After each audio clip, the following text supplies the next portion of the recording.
ও mister সাবিকর, তোমারে বেশ মুশকিতা। তুমি কিতাবা বাদ্যার দল যোগ দিলাইছ না কিতা? আপনি যদি অনুমতি দেন তাহলে আই দাথায় আন কথা কইতাম।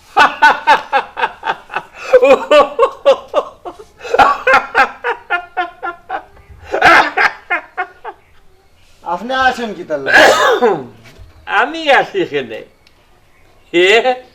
সকালে ঘুম থেকে উঠিয়া মিশা মাত আরম্ভ করে সূর্য ডুবা পর্যন্ত হে মিশা মাতই মাতে। হাসা মাত কোন দিন মাতল কসাই? আইস গয় হে গান হাসা কথা কইত। জনাব, আজকে বদ্রিয়া সুযোগ পাইছি ভালোবাসার। এই ইগু বলদ দিবে, হ্যাঁ ভালোবাসা কয়? এই এই গাঁওর মাঝে সুনাউল্লার চাইতে বেশি ভালোবাসা আর কোন বেটার আছে? আমার ভালোবাসা আর আপনার ভালোবাসা এক সমান নাই। তাইলে কি ওর ভালোবাসা? সাফিয়া আমারে কথা দিছে, টেং উফরিতে দিয়া রদির মাঝে যদি 5 দিন থাকি তইলে আমারে বিয়া করব। ইগুর তো বুট হয়ে উঠছে না, তে তোরে বিয়া করবো কেমনে? এটা তো পুলিশ কেস। বুট উঠলে হইছে বিয়া করব। আচ্ছা তুই উবা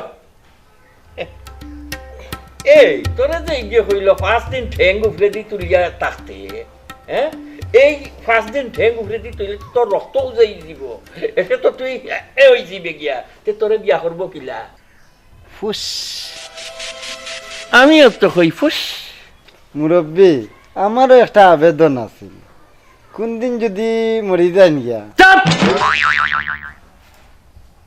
আমার বাপে 94 বছর বয়স পর্যন্ত ফাহনাটা ঠেল গুয়ারে সাবাইয়া খাইছেন, আর আমার বয়স তো হবে 60 বছর, এখনো 34 বছর বাকি। আমি এখনো বিয়া শাদী করছি না। তারপরেও কইরাম বাসা মরা আল্লাহর হাত, আমিও তো হঠাৎ করে হরিয়া মরি দিতাম পারি।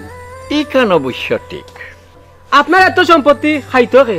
এর লাগে তো কইরাম আপনার সম্পত্তি যদি আমরা দুই ভাই নামে লিখে আইলাইতা তাহলে আপনি ট্যাঙ্গর উপরে পাওয়া তুলি সারা জীবন খাইতে পারলাম। আল্লাহ আপনার এত ধন সম্পত্তি ইচ্ছে, হঠাৎ করে যদি হরিয়া মরি দেন কি সম্পত্তি কুত্তা বিলাইয়া খাইব। আপনি কোনো চিন্তা করবা না, আপনার গুরুস্থানও ডেইলি আগরবাতি মোমবাতি জ্বালাই।